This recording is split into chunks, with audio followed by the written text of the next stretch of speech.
సాయిరామ్ శ్రీమాత్రే నమః.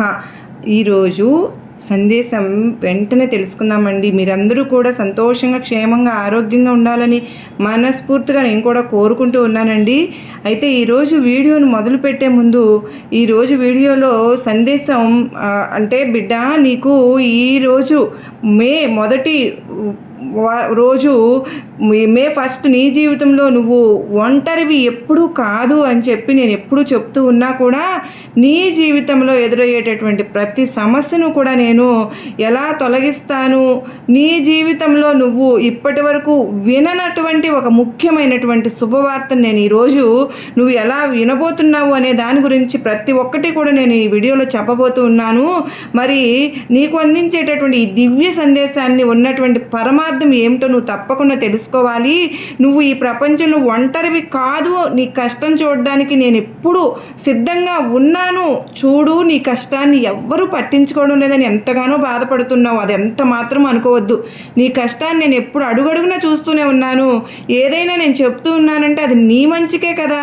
నా క్షేమం కోరి నా తల్లి, నా బాబా నన్ను తప్పుదారి పట్టించకుండా నన్ను కాపాడుతున్నారు. నువ్వు నమ్ముతున్నావా లేదా? నమ్మితే కనుక అచంచలమైనటువంటి విశ్వాసం ఏ రోజైనా నీ జీవితంలో ఒక రక్షణ కవచంలాగా మారి నిన్ను ఎప్పుడు కాపాడుతూనే ఉంటుంది. చూడమ్మా, ఈరోజు నేను చెప్పే ఈ మాటలు ఆఖరి క్షణం వరకు నువ్వు ఎంతో నిశ్శబ్దంగా ప్రతి పదాన్ని కూడా నువ్వు నీ మనసుతో విను. నీ దగ్గర ఉన్నటువంటి ఒక మాయాజాలం ఏమిటో తెలుసుకో. కొంతమంది వ్యక్తులు కపట బుద్ధితో నిన్ను ఎలాగైనా సరే కానీ నాశనం చేయాలని చూస్తూ ఉన్నారు. చూడమ్మా, ఈ మాటలు నీ మనసుకు హత్తుకొని నీలో ఒక కొత్త ధైర్యాన్ని నింపేలాగా చేస్తాయి. ఓ ప్రియమైనటువంటి నా బిడ్డ, నీకు ఎంతో సాత్వికమైనటువంటి గుణం కలిగిన వాడివి కనుకనే పరుల కష్టం చూసి కరిగిపోయే వెన్న లాంటి మనసు నీది. అందరినీ నీలాగే నిష్కల్మషమైనటువంటి నిజాయితీ పరులుగా, ఎంతో మంచివారుగా నమ్ముతూ ఉన్నావు. అక్కడే నువ్వు మోసపోతూ ఉన్నావు. ఇలా ఒకటి కాదు, రెండు కాదు, ఎన్నోసార్లు మోసపోయావు. చూడు, ఈ కలియుగం పైకి కనిపించేంత అమాయకులమైతే కాదమ్మా. ఈ కలియుగం నీకు ప్రశాంతమైనటువంటి ఇంట్లోకి, నీ పవిత్రమైనటువంటి ఆలోచనలోకి కొంతమంది అపరిచిత వ్యక్తులు ప్రవేశించి అవకాశం ఉంది కనుకనే కలియుగం ఆ వ్యక్తులు నీ దగ్గరకు వచ్చేటప్పుడు ఎంతో వినయంగా, మర్యాదగా, నీ మేలు కోరే ఒక గొప్ప శ్రేయోభిలాషులుగా ముసుగులు వేసుకుని మరీ వస్తూ ఉన్నారు. ఎంతో కాలంగా నీకు తెలియనటువంటి ఆత్మీయులుగా నటించి నీ నమ్మకాన్ని పొందడానికి ప్రయత్నాలు చేస్తూ ఉన్నారు. కానీ చూడు, వారి మధురమైన మాటల వెనుక, వారి చూపులు వెనుక ఒక తెలియనటువంటి స్వార్థం, ఒక లోతైనటువంటి కపటం అనేది దాగి ఉంది. వారి మాయ మాటలకు లొంగిపోయి నీ ఇంటి గడప దాటించి వారిని లోపలికి ఏమాత్రం ఆహ్వానించనే వద్దు. ఆ అపరిచితుల యొక్క రాక నీ ఇంట్లో ఉన్నటువంటి సుఖశాంతులను, నువ్వెంతో కష్టపడి నిర్మించుకున్నటువంటి ప్రశాంతతను ఎన్నో రకాలుగా కూల్చే ప్రమాదం ఉంది. అందుకే నువ్వు చాలా అప్రమత్తంగా ఉండాలి అని చెప్తూ ఉన్నాను. ఇక నువ్వు ప్రతి జీవిలోనూ దైవాన్ని వెతుకుతూ ఉంటావు. అది నీలో ఉన్న గొప్ప సంస్కారానికి నాంది. కానీ ఆ దైవత్వపు ముసుగు వేసుకుని కొంతమంది ఆ మాయవుల పట్ల నువ్వు జాగ్రత్తగా ఉండాలి. ఆధ్యాత్మికతలో ఎన్నో రకాలుగా, అంటే మంచివారు చెడ్డవారు కూడా ఉంటారు. అయితే ఏ వ్యక్తులనైనా నువ్వు గౌరవం ఇవ్వచ్చునేమో, కానీ నీ మనసులో ఉన్న లోతుల్లోకి, నీ ఇంట్లోని రహస్యాలకు వారికి అసలు ఏమాత్రము చోటు అనేది ఇవ్వనే వద్దు. నేను హెచ్చరిస్తున్నాను అంటే అది నిన్ను భయపెట్టడానికి కాదు.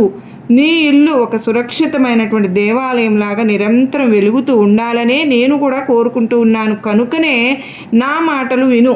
ఆకర్షణీయమైన మాటలకు మురిసిపోయి నీ వ్యక్తిగత రహస్యాలను నువ్వు ఆ రహస్యాన్ని ఎవరికీ చెప్పవద్దు. నువ్వు ఇచ్చే ఒక చిన్న అవకాశమే, ఆ ఒక్క చిన్న చొరవే నీ జీవితాన్ని పెద్ద పెద్ద ఇబ్బందుల్లోకి నెట్టివేస్తుంది. ఎవరినైనా నువ్వు నమ్మే ముందు ఒక్క క్షణం నీ అంతరాత్మను నువ్వు ప్రశ్నించుకో. నువ్వు దైవాన్ని స్మరించు. నీ మనసులో కలిగే ఆ చిన్న సందేహమే నేను నీకు ఇస్తున్న సంకేతమని గ్రహించు. నీ మేలు కోరి మాత్రమే నేను ఈ సందేశాన్ని పంపించానని నువ్వు నమ్ముతుంటే కనుక ఆ విశ్వాసం నాకు ఎంతో ఆనందాన్ని కలిగిస్తుంది. చూడమ్మా, నీకు నీ గతము వర్తమానము తెలియదు, కానీ నాకు నీ భవిష్యత్తు అన్ని అరచేతులు స్పష్టంగా కనిపిస్తూ ఉంటాయి. ఆ అపరిచితులు నీకు ఏదో పెద్ద సహాయం చేస్తూ ఉన్నట్లుగా నటించి నీ కష్టాలన్నీ తీర్చే దైవ సమానులుగా భ్రమింపజేసి మెల్లగా నీ జీవితంలోకి చొరబడుతున్నారు. ఆ తర్వాత నీవు ప్రాణప్రదంగా ప్రేమించే నీ కుటుంబ సభ్యుల మధ్య, నీ బంధాల మధ్య చిన్న చిన్న అపోహలను సృష్టించి పెద్ద చిచ్చు పెట్టడానికి ప్రయత్నిస్తూ ఉన్నారు, ప్రయత్నాలు చేశారు. అలాగే మీ ఆర్థిక పరిస్థితులపై కూడా వారి కన్ను పడింది. తక్కువ సమయంలోనే ఎక్కువ సంపాదించవచ్చని, ఎంతో గొప్ప లబ్ధి చేకూరుతుందని ఆశలు చూపిస్తూ ఉన్నారు. కానీ నీకు నీ కష్టార్జితం కానీ ఏదైనా నీకు శాశ్వతమైనటువంటి సుఖాన్ని ఇవ్వదు. ఆ మాయావుల మాటలు నమ్మి నీవు కష్టపడి దాచుకున్నవి పోగొట్టుకోవద్దు. నువ్వు ఎప్పుడు ఇతరుల ముందు తలదించుకోకూడదని, ఆత్మగౌరవంతో బ్రతకాలని నేను కోరుకుంటూ ఉన్నాను. కనుక నువ్వు నా బంగారు బిడ్డవు. నీవు పడే ప్రతి ఆవేదన నాకు తెలుసు. నువ్వు నా కళ్ళ ముందు, నా ముందు కారుస్తున్న కన్నీటిని నా హృదయాన్ని, పాదాలను తాకుతున్నాయమ్మా. ఆపదలను నువ్వు ఎట్టి పరిస్థితుల్లోనూ తగలకూడదు. అప్రమత్తం అవ్వాలనే అపరిచితులు నీకు తెలిసిన వారి ద్వారా కావచ్చు, ఏదో ధర్మకార్యాలకు సంబంధించి సహాయం అడగడానికి రావచ్చు. కానీ వారి అంతరార్థం నువ్వు అనుకున్నంత మంచిదైతే కాదు. నువ్వు నా బిడ్డవు కదా, నీ చుట్టూ నా రక్షణ కవచం ఉంది కనుకనే నువ్వు కూడా నీ విచక్షణను ఉపయోగించుకోవాలిగా. మరి ఆ అపరిచితులు నీ దగ్గరకు వచ్చినప్పుడు నీ మనసులో ఏదో తెలియని ఆందోళన కలిగితే వెంటనే నా నామాన్ని స్మరించుకో. ఆ మాయావి తనంతట తానే వెనుదిరిగి వెళ్ళిపోతారు. నువ్వు మౌనంగా ఉంటే వారు నీ దగ్గర ఏమీ సాధించలేరు.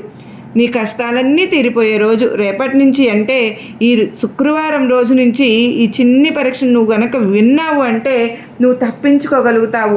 బిడ్డ, ఈ రోజే నీ దగ్గరకు ఎందుకు వచ్చానో తెలుసా? నా బిడ్డ ఎంతో అందరిని నమ్ముతుంది. నువ్వు నిశ్చింతగా ఉండాలి. నీ రక్షణ బాధ్యతను తన భుజాలపై నేను వేసుకున్నాను అని నువ్వు నమ్మాలి. అంతా నీకు శుభమే జరుగుతుంది, అంతా మంచే జరుగుతుంది. చూడమ్మా, నువ్వు ఎంతో గొప్ప మృదు స్వభావి అని నాకు తెలీదా? ఎవరికైనా కష్టపడి వస్తే నీ దగ్గర ఉన్నది కూడా ఇచ్చేస్తూ ఉంటావు. కానీ ఈ లోకం నీ అంత స్వచ్ఛమైనదైతే కానే కాదు. ఆ అపరిచితులు నీ మంచితనాన్ని తనకు అనుకూలంగా మార్చుకోవాలనే చూస్తూ ఉన్నారు. వారు నీ ఇంటి గుమ్మం ముందుకు వచ్చినప్పుడు ఎంతో వినయంగా మాట్లాడుతూ ఉన్నారు. నీ సమస్యలన్నింటికీ తన దగ్గర పరిష్కారం ఉందని నమ్మిస్తూ ఉన్నారు. కానీ ఆ మాయలో మాత్రం నువ్వు పడవద్దు. వారు నీ జీవితంలో తెలియని అశాంతిని నింపడానికే రాబోతున్నారు. కనుక గ్రహించు. నువ్వు ఆధ్యాత్మిక మార్గంలో ఉన్నావు కనుకనే నీకు ఈ విషయాలు అర్థం కావడానికి కొంచెం సమయం పడుతుందేమో. కానీ అందుకే నేను నీకు ఈ మార్గాన్ని చూపిస్తూ ఉన్నాను. అపరిచితుల పట్ల నువ్వు ఎంతో జాగ్రత్తగా ఉండాలి. ఎవరిని అంత సులభంగా నీ అంతరంగంలోకి రానివ్వవద్దు. చూడమ్మా, నీ చుట్టూ ఉన్న గాలిలో కూడా నేనే ఉన్నాను. ఈ సత్యాన్ని నువ్వు మరచిపోవద్దు. నీ ఇంట్లో ప్రతి మూలన నా దృష్టి ఉంది. అందుకే నీ ఇంటికి వచ్చే ప్రతి అడుగును, ప్రతి వ్యక్తిని నేను గమనిస్తూనే ఉంటాను. ఆ అపరిచితులు నీపై తెలియని ప్రభావాన్ని చూపాలని చూస్తున్నారు. ఇక వారు నీకు లేనిపోని ఆశలు చూపిస్తున్నారు. నీ జీవితాన్ని ఒకేసారి మార్చేస్తానని చెప్పి మాయ మాటలు కూడా చెప్తున్నారు. కానీ ఏది కష్టపడకుండా రానే రాదుగా. ఆ వ్యక్తి నీ దగ్గరకు వచ్చినప్పుడు నీకు ఏదో తెలియని భయం కలిగితే అది నేను నీకు పంపిస్తున్న మొదటి హెచ్చరిక అని నువ్వు గుర్తుపెట్టుకోవాలి. ఆ సమయంలో నువ్వు మౌనంగా ఉండిపోవడమే నీకు శ్రేయస్కరం. నువ్వు ఎంత తక్కువ మాట్లాడితే ఆ అపరిచితులు అంత త్వరగా నీ నుండి వెనుదిరిగి వెళ్ళిపోతారు. చెప్పాలి అంటే అది నూతన వ్యక్తుల పరిచయం కావచ్చు, లేదంటే నీకు బాగా తెలిసినటువంటి వ్యక్తులే అయి ఉండవచ్చు. వారి పట్ల నువ్వు తప్పకుండా అప్రమత్తంగా ఉండు. చూడు, సంసార సాగరంలో ఎన్నో ఒడిదుడుకులు వస్తూ ఉంటాయి. వాటన్నింటినీ దాటించే నావను నేనే. కానీ ఆ నావలో రంధ్రం చేసే వ్యక్తిని నువ్వు స్వయంగా ఆహ్వానించనే వద్దు. ఆ అపరిచిత వ్యక్తులు నీ ఇంటికి వచ్చినప్పుడు నువ్వు నిబ్బరంగా ఉండాలి. వారి మాటలకు లొంగిపోవద్దు. నువ్వు నా బిడ్డవు కనుక నీకు ఏ కష్టం రాకుండా చూసుకోవడం నా బాధ్యతే. అందుకే ఈరోజు ఈ సందేశం ఇంత సున్నితంగా నీ ముందుకు తీసుకురావడానికి కారణం. జీవితం అనే పూదోటలో తెలియని ముళ్ళు కూడా ఉంటాయి. ఆ ముళ్ళు నీ పాదాలకు గుచ్చుకోకుండా ఉండడానికే నేను నీకు ముందుకు దారి చూపిస్తూ వస్తున్నాను. నువ్వు అప్రమత్తంగా ఉంటే ఆ ఆపదని దరికి చేరడానికి కూడా భయపడుతుంది. నీ ఇల్లు ఎప్పుడు సుఖశాంతులతో వర్ధిల్లాలి. నేను కోరుకుంటున్నది కూడా అదే. నువ్వు ఎంతో మందికి సహాయం చేశావు, ఎంతోమంది బాధలను పంచుకున్నావు. అందుకే నీకు ఏ ఆపద రాకుండా నేను ఎప్పుడు కూడా అడ్డుగా నిలబడి ఉంటాను. ఇక ఆ అపరిచితులు మారువేషంలో ఉన్న శత్రువులైనా కావచ్చు. నీ అమాయకత్వాన్ని ఆసరాగా చేసుకోకుండా నువ్వు జాగ్రత్తగా ఉండాలి. అంటే నువ్వు కళ్ళు తెరిచి ఉంచు. లోకాన్ని అర్థం చేసుకోవడం కూడా ఆధ్యాత్మికంలో ఒక భాగమే అని తెలుసుకో.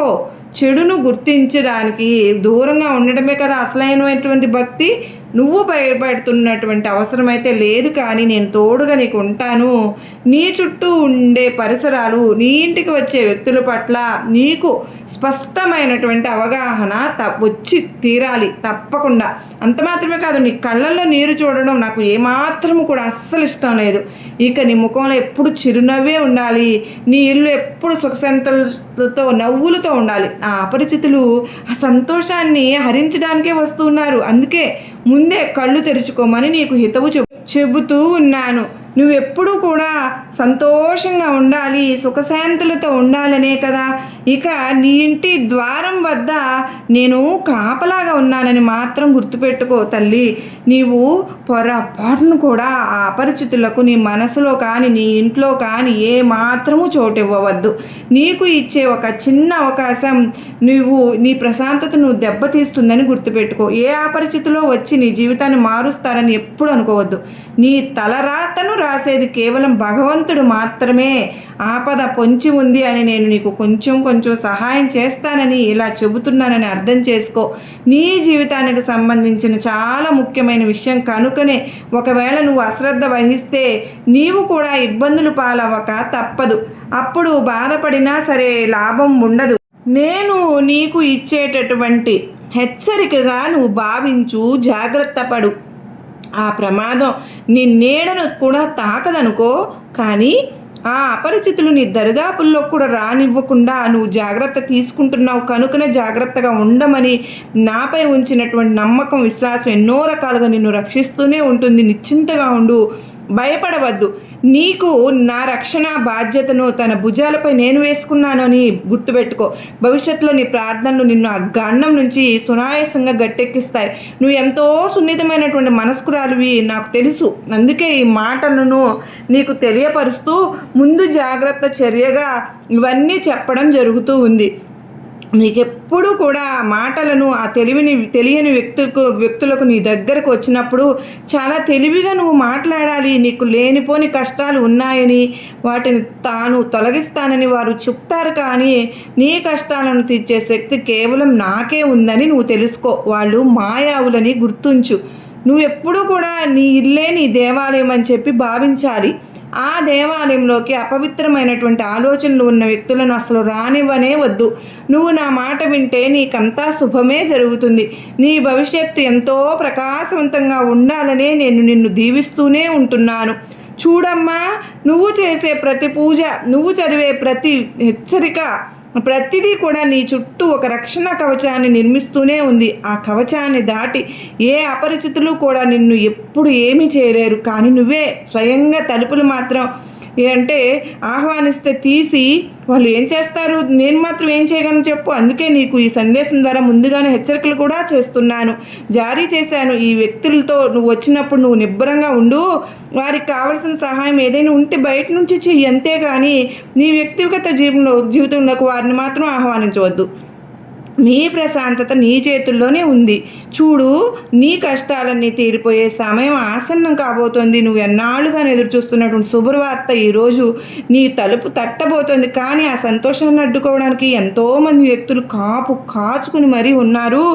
వారు నీ సంతోషాన్ని దెబ్బతీయాలని, నీకు వచ్చే అవకాశాలను ఎలాగైనా సరే దారి మళ్లించాలని ఎన్నో రకాల కుట్రలు పన్నుతున్నారు. కనుక వారి బారి నుండి నువ్వు ఎలాగైనా తప్పించుకోవాలి.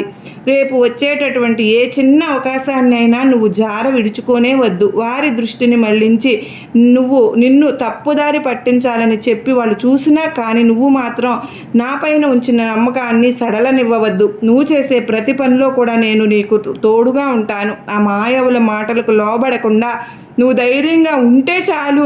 వారు తమంతట వారే తిరిగి వెళ్ళిపోతారు. నీకంతా మంచి జరుగుతుంది. ఇక నువ్వు ఎప్పుడూ కూడా ఇతరుల మేలు, ఇలాగే ఇతరుల మంచి కోరుకుంటావు కనుకనే నీకు అంతా కూడా మంచే జరుగుతుంది. నీ స్వభావమే నీకు బలం, అలాగే బలహీనత కూడాను. కొంతమందిని తెలియని అపరిచితులు నీ బలహీనతలను ఆసరాగా చేసుకోవాలని చెప్పి చూస్తూ ఉన్నారు. కనుక నువ్వు తప్పకుండా జాగ్రత్త అయితే పడాలి కదా. తెలియని వ్యక్తుల పట్ల అప్రమత్తంగా చాలా ముఖ్యంగా ఉండాలి. కనుక ఈ సందేశం ద్వారా నువ్వు తెలుసుకున్నది ఏమిటి? తెలియని వ్యక్తులకు ఏమాత్రము స్థానం కల్పించకూడదు అని. నువ్వు సహాయం చేయడంలో తప్పు లేదు. కానీ నీ ఇంటి గుట్టు మాత్రం ఎవ్వరికీ వెల్లడించవద్దు. మౌనంగా ఉంటే ఎన్నో అనర్థాలను తప్పించుకోవచ్చు. కనుక నీకు ఎప్పుడు కూడా జయమే కలుగుతుంది. ఆపద పొంచి ఉన్నా ఆ ఆపదను కూడా నేను దాటించి నిన్ను సురక్షితంగా కాపాడుకుంటాను. కాకపోతే ఎవరి దగ్గర ఎలా నడుచుకోవాలనేదే నువ్వు నేర్చుకోవాలనేదే నా తపన. ఇక తెలియని వ్యక్తులను నమ్మవద్దు. అపరిచిత వ్యక్తులకు ఎక్కువ స్థానాన్ని కల్పించవద్దు. అపరిచిత వ్యక్తులను సులభంగా నమ్మేస్తున్నావు నువ్వు. అది చాలా ప్రమాదం ఉందని తెలుసుకోలేకపోతున్నావు. కనుకనే నీ విచక్షణను ఉపయోగించు. నీ మనసులో కలిగే చిన్న అనుమానాన్ని కూడా అశ్రద్ధగా చేయవద్దు. అదే నేను నీకు పంపిస్తున్నటువంటి అంతర్వాహిని అని గుర్తుపెట్టుకో. నువ్వు జాగ్రత్తగా ఉంటే ఏ ఆపద కూడా నిన్ను తాకలేదు అని అంటూ ఉన్నాను. నీకు ఈరోజు నా ఆశీర్వాదం ఇస్తున్నాను అని చెప్పి ఎంతో అత్యద్భుతమైనటువంటి గొప్ప అమూల్యమైనటువంటి సందేశం మనకు ఇచ్చారు కదండి. మరొక చక్కని వీడియోలో కలుసుకుందామండి. అంతవరకు అమ్మవారి ఆశీస్సులు, సాయినాథుని ఆశీస్సులు మనందరిపైన ఉండాలని నేను కూడా మనస్ఫూర్తిగా కోరుకుంటూ అందరికీ నమస్కారం అండి. ఓం సాయిరాం. సర్వే జనా సుఖినో భవంతు.